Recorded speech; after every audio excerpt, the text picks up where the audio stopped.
우리가 너희 가운데에 들어간 것이 헛되지 않은 줄 너희가 친히 아나니 너희가 아는 바와 같이 우리가 먼저 빌립보에서 고난과 능욕을 당하였으나 우리 하나님을 힘입어 많은 싸움 중에 하나님의 복음을 너희에게 전하였노라. 지금 여기 그 우리 사도행전 15장인가 거기서 보고 넘어왔던 그런 기록이 사도 바울의 개인의 그 고백을 통해서 여기 증거되고 있죠. 그 하나님께서 소아시아에 복음을 전하지 못하게 하셔서 어, 배를 타고 건너가서 마게도니아 지방에 갔는데 마게도니아의 첫 성이라고 불리는 그 빌립보에 들어갔죠. 거기서 자주장사 루디아를 만나고 그 루디아에게 복음을 전했는데 그 복음을 믿고 그리고 거기에 또 큰 사건이 벌어졌는데 여기에 그, 이 귀신 들린 그 여종을 통해서 사업에 이익을 많이 보던 그 사람들이 바울이 그 귀신 들린 여종에게 들렸던 귀신을 쫓아내면서 그들이 사업에 더 이상 여망이 없으니까 바울을 이렇게 핍박하기 시작했죠.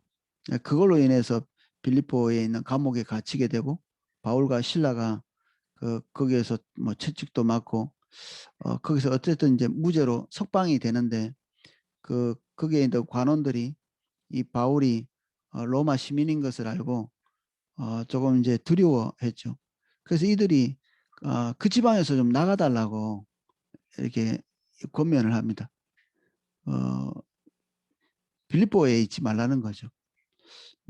그래서 그들이 이제 이동해 온 것이 이 핍박으로 인해서 이동해 온 것이 바로 여기에 그 데살로니가죠.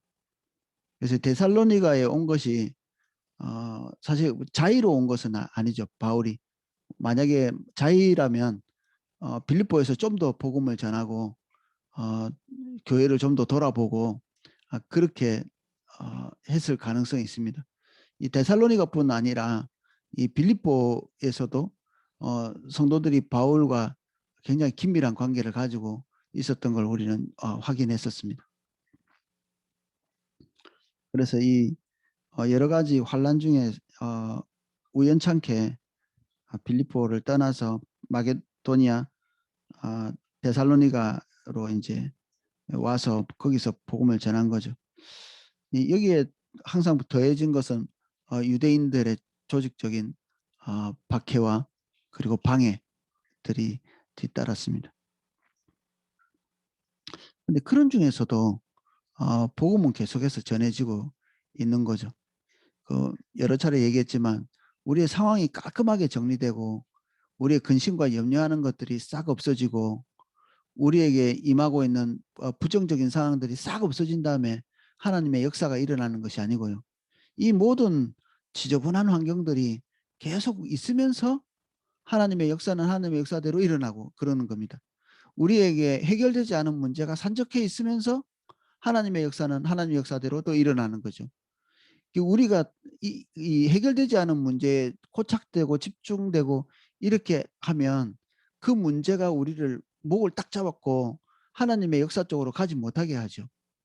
그냥 그것들은 어쩔 수 없이 상황에 따라서 적절히 대처하면서 내려놓고 하나님께서 우리를 어떻게 인도하시는지에 초점 맞추고 걸어갈 수밖에 없습니다.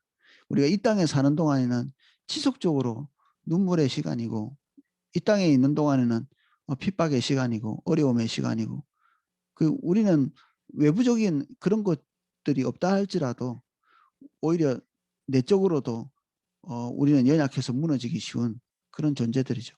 근데 거기에 계속해서 집착하고 집중하고 이것들을 깔끔하게 정리하고 해결을 한 다음에 하나님의 일을 하려고 하면 우리는 못할 겁니다. 평생 못할 겁니다. 그런 일은 없거든요. 완벽하게 정리되고 난 다음에 이런 가정이라는 것이 없는 것입니다.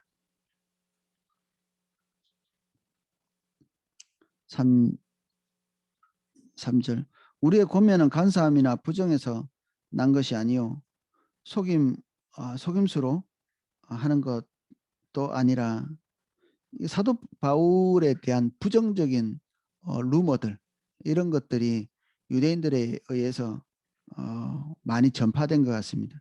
이 데살로니가도 여지없이 데살로니가에는 제법 많은 숫자의 어떤 헬라인들, 그 유대교로 전향한 헬라인들이 복음에 반응했거든요.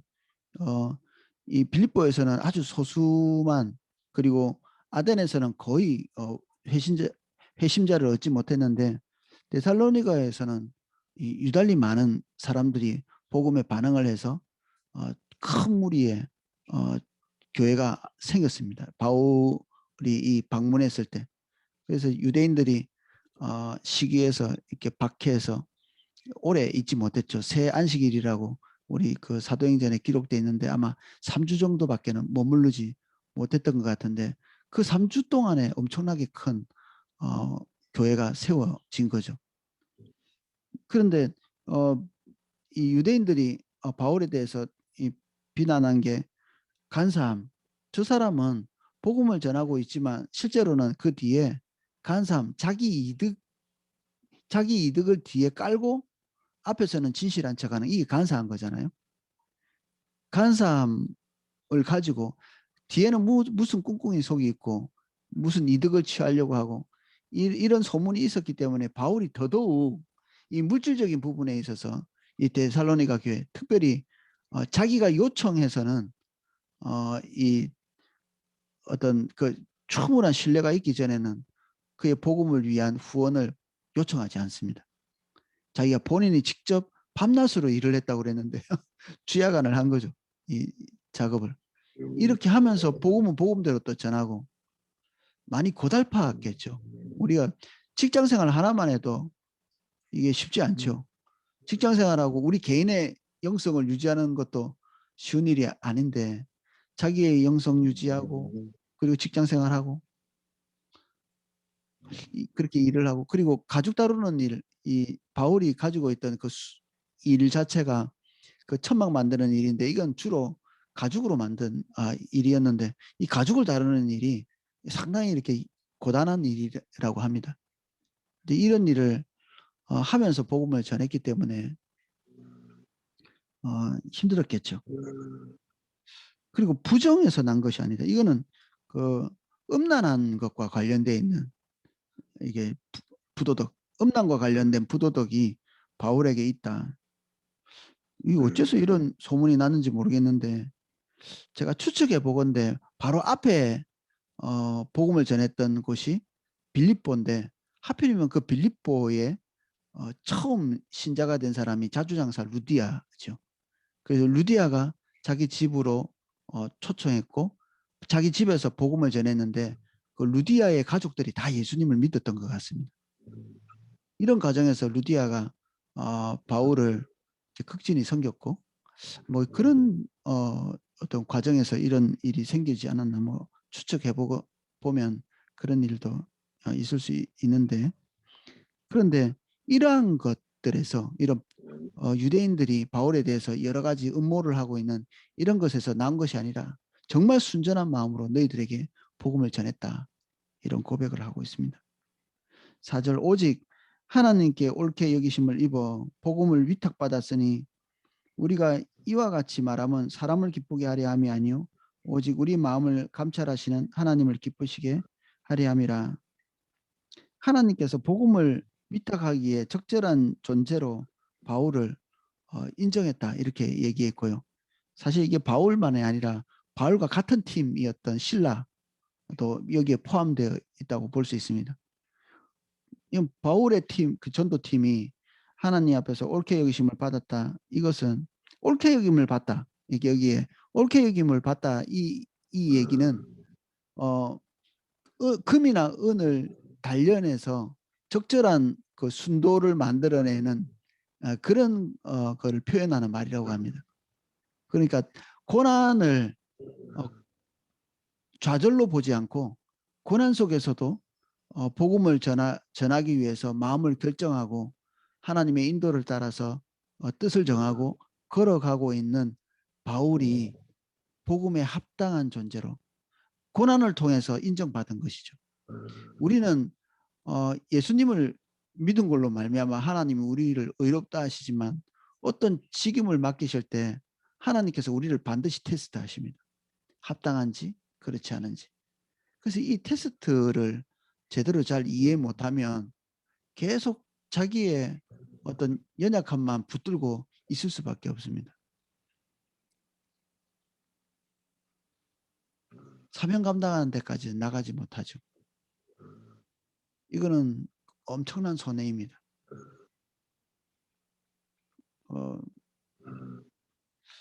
이 땅에서 하나님과 함께 해볼 수 있는 그 어마어마한 그 유산들을 몽땅 놓칠 뿐 아니라 내세에 이 하나님과 동행한 이 그 열매로서 우리가 얻게 될 면류관들도 몽땅 다 상실하게 되는 거죠.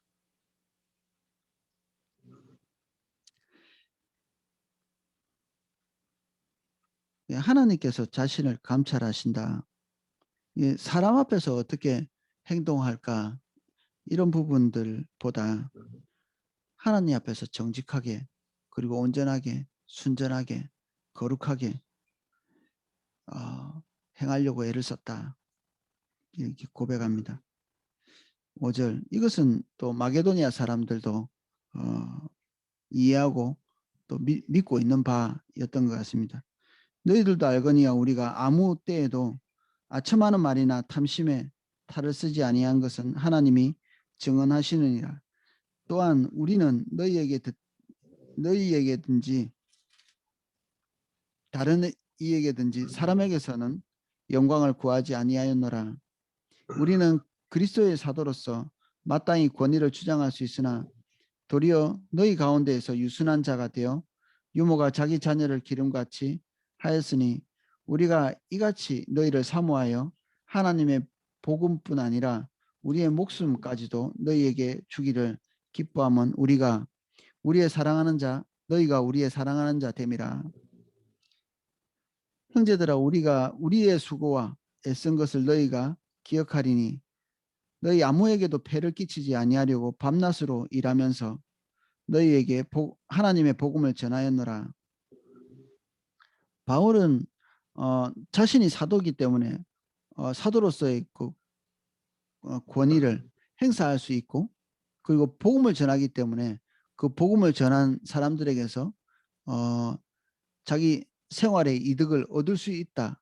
다른 사도들은 그렇게 살았기 때문에 할 수 있다. 그러나 하지 않았다. 내가 굳이 이렇게 할 수 있는 모든 것들을 단념하고 내가 손으로 일해서 비용을 채우면서 고달픈 복음 전파의 일을 하게 된 것은 기준이 딱 하나입니다.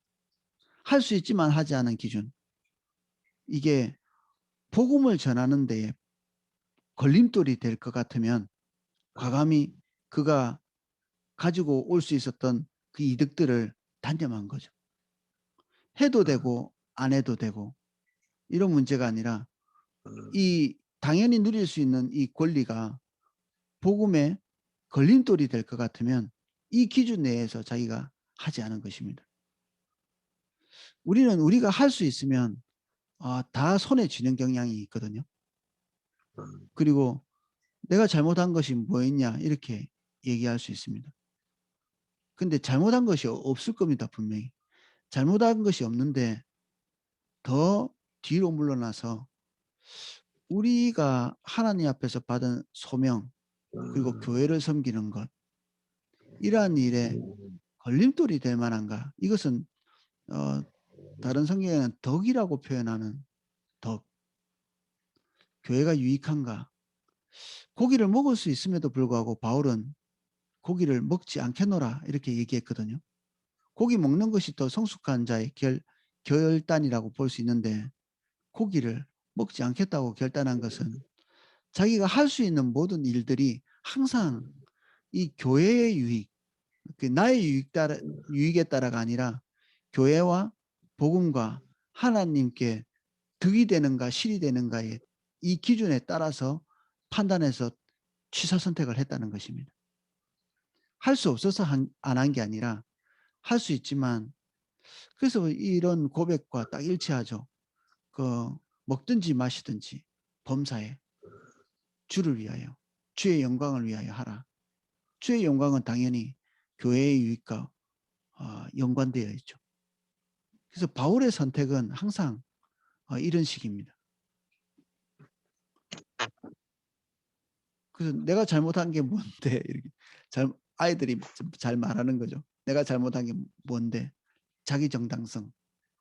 근데 그 말 뭐 다 맞는 말이지만 우리가 한 사람의 그리스도인으로서 내가 할 수 있나 못하나 이런 것들을 좀 뛰어넘어서 내가 교회의 한 지체로서 그리고 하나님을 사랑하고 교회를 사랑하고 형제를 사랑하고 자매를 사랑하고 이런 큰 바운더리 안에서 내 행동이 취사 선택돼야 더 성숙한 것이죠. 마땅히 할 수 있으나 하지 않는 것이 있는.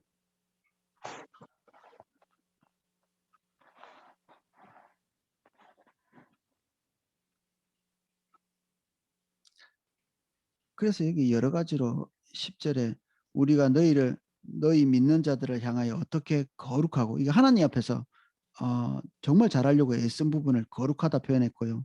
옳고 사람들에게서 거슬려지지 않도록, 이, 이 지금 바울을 비방하고 있는 사람들이 바울이 뒤에 경제적인 유익을 얻기 위해서 너희들한테 복음을 전한 거야 라고 이렇게 얘기한 그런 사람들도 있었기 때문에, 그리고 고대 사회에서는 복음이 아니라 지식을 전하고 돈을 받는, 그러니까 그 영향력을 확대해서 돈을 얻는 이 소피스트들, 이 특별히 이게 마게도니아 지방 그리고 아테네, 이 그리스, 지금의 그리스 지방에 있는 그 지식인들은 다 이런 식으로 생활해 갔거든요. 그래서 어떻게든지 우리 학원 같은 데 보면 이 회원수 모집하잖아요. 이게 한 명이라도 더 오는 게 학원 유지에 중요한 어떤 요소이기 때문에 학원에 사람 하나 이렇게 더 끌어오기 위해서 많이 이렇게 애를 쓰는데 딱 그런 그 입장입니다. 이 그리스 전체의 지식인들이 뭐 학교가 따로 있는 게 아니라 그 한 사람의 영향력 아래에 사람들이 모여서 지식을 배우고 했기 때문에, 그래서 그 사람이 얼마나 영향력이 있는가에 따라서 그 사람의 수입이 정해지는 거죠. 그래서 수입을 늘리려면 어떻게든지 이렇게 영향력을 확대하고 자기 과시를 하고 자기 지식을 과시하는, 이런 게 지식인의 그냥 보편적인 패턴이었기 때문에 바울도 그렇게 했을 거라는 겁니다. 바울도.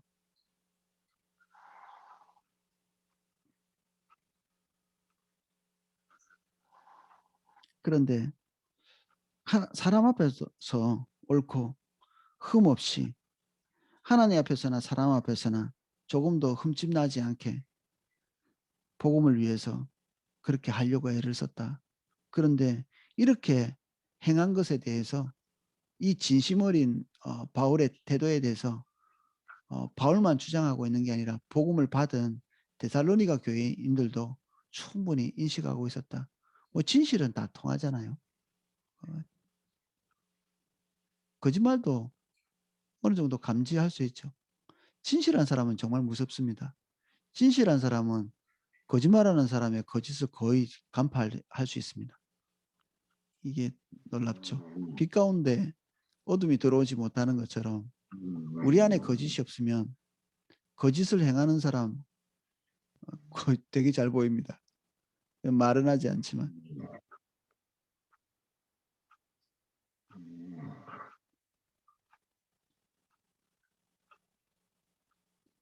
11절 너희도 아는 바와 같이 우리가 너희 각 사람에게 아버지가 자기 자녀에게 하듯 권면하고 위로하고 경계하니 이는 너희를 부르사 자기 나라와 영광에 이르게 하시는 하나님께 합당히 행하게 하려 함이라.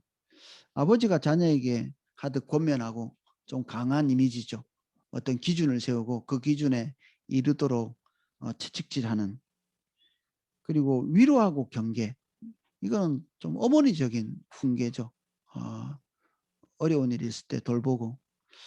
이래서 그 성숙해 간다는 것은 우리 안에서 어머니의 모습, 또 아버지의 모습이 다 우리에게 익어가는 것 같아요.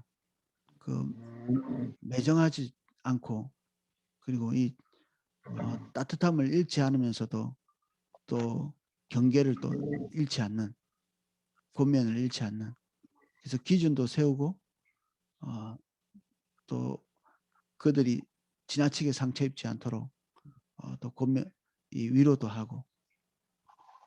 하나님의 성숙한 성품 안에는 어머니의 모습, 아버지의 모습, 그 여성의 장점과 남성의 장점, 이런 것들이 남녀 불문하고 이게 다 형성되는 것 같습니다.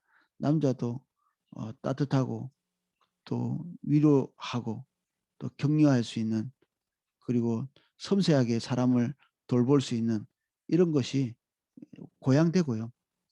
여성도 어떤 기준을 세우고, 그리고 때로는 권면하고, 그 때로는 이제 훈계하기도 하고, 이런 것들이 남녀 이렇게 어, 이 구분되어서 어떤 것은 있고 어떤 것은 없는 게 아니라, 우리가 주님 안에서 주님을 따라가다 보면 성도를 섬기고 이런 과정에서 이게 어떤 한 사람에게, 어, 하나님의 사람에게 이게 남성의 장점과 여성의 장점이 다 들어오게 되는 걸 보게 되는 것 같습니다.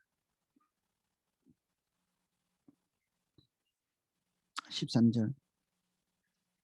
이러므로 우리가 하나님께 끊임없이 감사함은 너희가 우리에게 들은 바 하나님의 말씀을 받을 때에 사람의 말로 받지 아니하고 하나님의 말씀으로 받음이니 진실로 그러하도다. 이 말씀이 또한 너희 믿는 자 가운데에서 역사하느니라. 하나님의 말씀은 하나님의 말씀으로 여기고 받는 사람에게 역사하죠.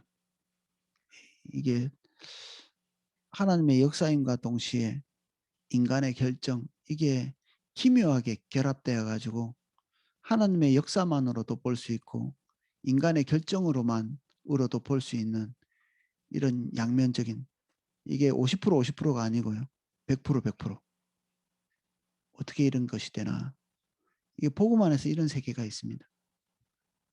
사람이면서 하나님이신 예수 그리스도와 같이 동시에 존재하는, 세상에서 좀 설명하기 어려운 부분인데 사실은 물리학의 원칙도 항상 똑같습니다. 빛이 빛이 어떻게 존재하는가? 파동이자 입자인, 에너지이자 이 덩어리인.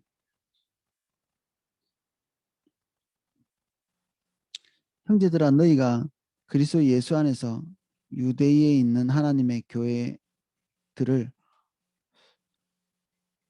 본받는 자 되었으니 그들이 유대인들에게 고난을 받은과 같이 너희도 너희 동족에게서 동일한 고난을 받았느니라. 유대인들은 주 예수와 선지자들을 죽이고 우리를 쫓아내고 하나님을 기쁘시게 하지 아니하고 모든 사람에게 대적이 되어 우리가 이방인에게 말하여 구원을 받게 함을 그들이 금하여 자기 죄를 항상 채움에 노하심이 끝까지 그들에게 임하였느니라. 지금 그 예루살렘 교회를 얘기하는 겁니다. 예루살렘 교회가 많은 문제들이 있었음에도 불구하고 바울이 예루살렘 교회에 대해서 부정적으로 얘기하고 있지 않은 걸 또 볼 수 있고요. 이 예루살렘 교회가 유대인들에게 박해를 당하는 것처럼 너희도 데살로니가에서 너희 동족 데살로니가 또는 마게도니아 이 지역에 있는 사람들에게 너희가 지금 박해나 고통을 당하고 있다, 이렇게 얘기하고 있죠. 복음을 받아들이는 모든 곳에서 박해는 존재하죠. 그리고 불이익도 존재하고, 유대인에 의해서 예루살렘 교회가 시달리고 있는 것처럼 이 마게도니아에 있는 헬라인들에게 이 예수 그리스도를 믿은 이 데살로니가 교회가 같은 민족에게 고통을 당하고 있었던 상황인데, 이것에 대해서 아유 미안하다 이렇게 얘기하는 게 아니라 너희가 영광스러운 자리에 있어. 과거에 선지자들, 그리고 예수님과 선지자들이 이렇게 유대인들에게 고통당하고 박해를 당한 것처럼 우리도 예루살렘 교회도 그렇게 지금 당하고 있는데 너희도 그렇게 당하고 있구나. 이게 예수님과 예루살렘 교회를 그리고 선지자들과 마게도니아 교회를 이렇게 동급으로 보고 있죠. 복음 안에서 우리가 복음 안에 들어온다는 것은 예수 그리스도의 고난과 핍박과 그리고 예루살렘 교회에서의 고난과 핍박, 이 데살로니가 교인들의 고난과 핍박, 이러한 그 모형처럼 동일하게 이런 것들이 우리에게 와 있을 때 우리는 복음의 사람인 것을 증거하는 것입니다. 이게 우리가 그리스도인 됨을 무엇으로 증명할 수 있는가? 예수님이 받았던 고난, 바울이 받았던 고난, 이 모든 고난들이 우리에게 닥쳐오는 것, 이게 우리를 그리스도인이라고 확실히 증명할 수 있는 증명이죠. 예수 믿고 엄청 잘 됐어요. 예수 안 믿어도 잘 되는 사람이 있기 때문에 이것은 증명이 되지 않습니다. 예수님과 함께 그리고 우리가 경건하게 살고자 할 때 고난이 있죠. 세상에서 적절하게 타협해서 살아가려고 결정하는 사람은 복음으로 인해서 고난받지 않습니다. 이리저리 회피해 다니면서 마치 복음이 없는 사람처럼, 심지어 어떤 사람은 한 10년, 20년 이렇게 직장 생활 하면서도 복음 안에 있었는지 모르게 이렇게 살아가는 그런 사람도 있다고 제가 들었습니다. 개인적으로. 한면에서는 슬픈 일이죠. 이게. 우리 안에 놀라운 복음이 들어와 있는데 아무도 그것을 모른다. 이건 거의 뭐 있을 수 없는 일인데 근데 실존은 하고 있는 겁니다. 이게. 그래서 데살로니가 교인들에게 지금 데살로니가 교인들이 당하고 있는 이 고난, 어려움, 그리고 박해, 중상모략 이런 것들이 너희가 그리스도인 되었음을 어, 증명하는, 이게 나쁜 것이 아니라 좋은 것인, 그리고 영광스럽게도 너희가 예수님과 선지자들과 그리고 예루살렘 교회가 가고 있는 길을 너희들이 가고 있는 것이라고 이렇게 얘기하고 있습니다. 17절 형제들아 우리가 잠시 너희를 떠난 것은 얼굴이요 마음은 아니니 너희 얼굴 보기를 열정으로 더욱 힘써노라. 사실 3주 만에 유대인들의 그 어떤 뭐 집요한 이렇게 막 추적해 다니면서 바울을 방해하는, 할 수만 있었으면 죽이려고 애를 쓴 그러한 상황 때문에 3주의 그 짧은 시간 만에 다시 이 마게도니아를 떠나 버렸죠. 뭐 그 덕에 고린도까지 오게는 됐죠. 바울은 그러므로 나 바울은 한 번, 두 번 너에게 가고자 하였으나 사단이 우리를 막았더라. 또다.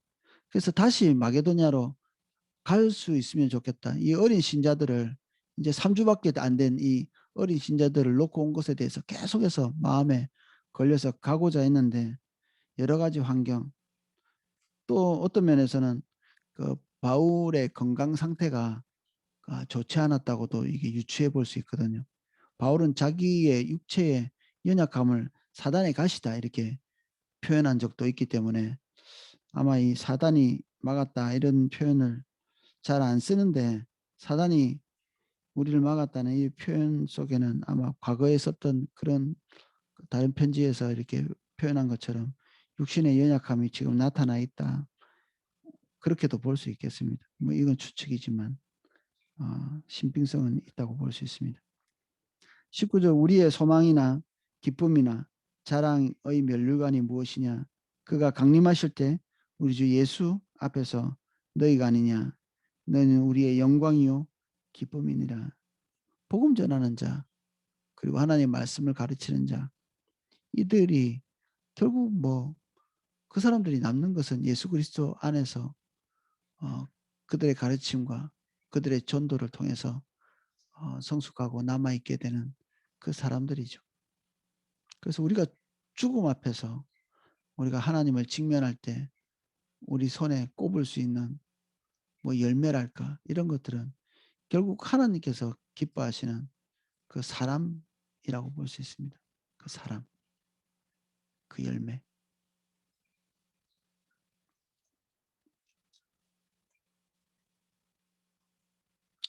오늘은 데살로니가 2장을 살펴보면서 우리가 이런 데살로니가 교회와 사도 바울의 그, 그 긴밀한 관계, 그리고 이 안에서 바울이 어떻게 사역했는지, 그리고 이것에 대해서 데살로니가 교인들이 어떻게 반응했는지 같이 살펴보았습니다.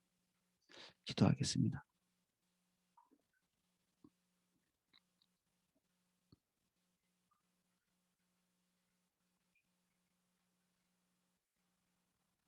주님,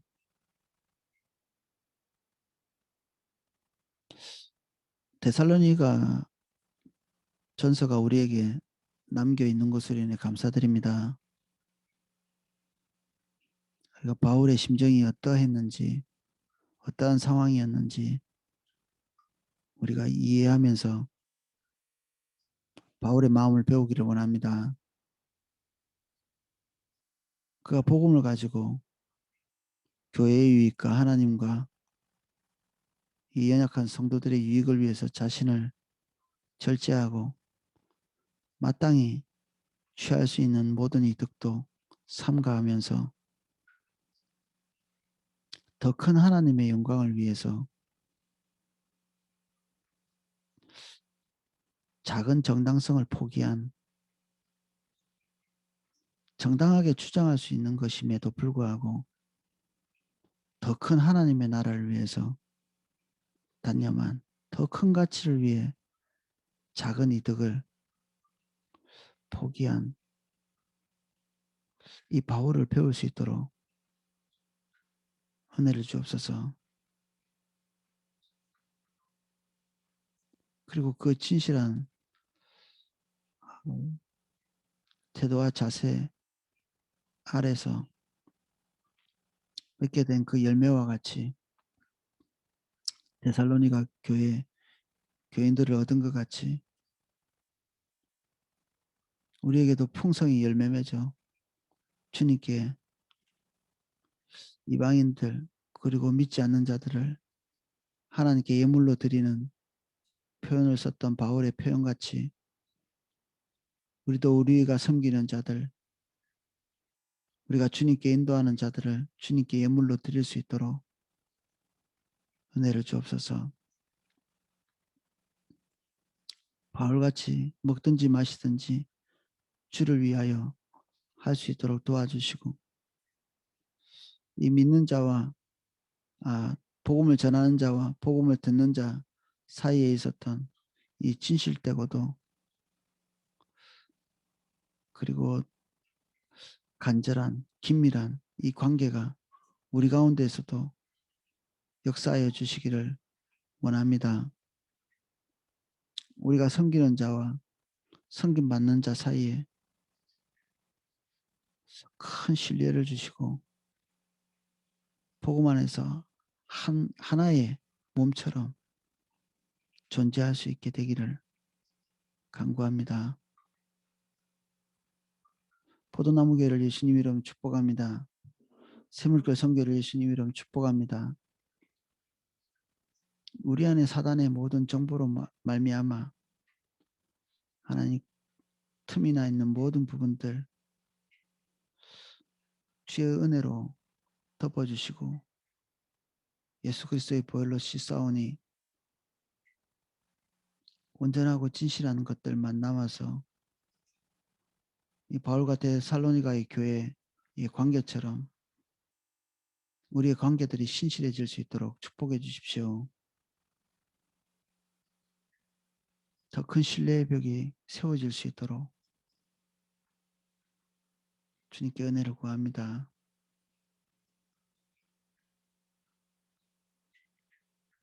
포도나무교를 축복합니다. 1교구, 2교구, 3교구, 4교구를 예수님 이름 축복합니다. 청년교구를 축복합니다. 주일학교와 중고등부를 예수님 이름 축복합니다.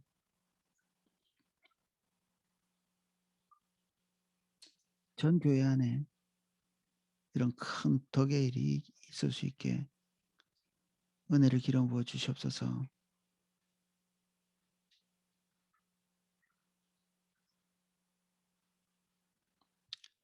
이제는 주 예수 그리스도의 은혜와 성부 하나님의 사랑과 성령님의 감화 감동 은혜 주시는 그 은혜가 여기서 사도 바울이 데살로니가 교회를 향해서 품었던 그 큰 덕을 소유하기를 원하고, 그리고 그렇게 되기를 결단하는 우리 3, 4교구 모든 성도님들, 그리고 함께 이 새벽에 주의 얼굴을 구하는 모든 분들의 삶과 그리고 가정 위에 그 하나님의 놀라운 기름 부음이 넘치게 기름 부어지기를 축원하옵나이다.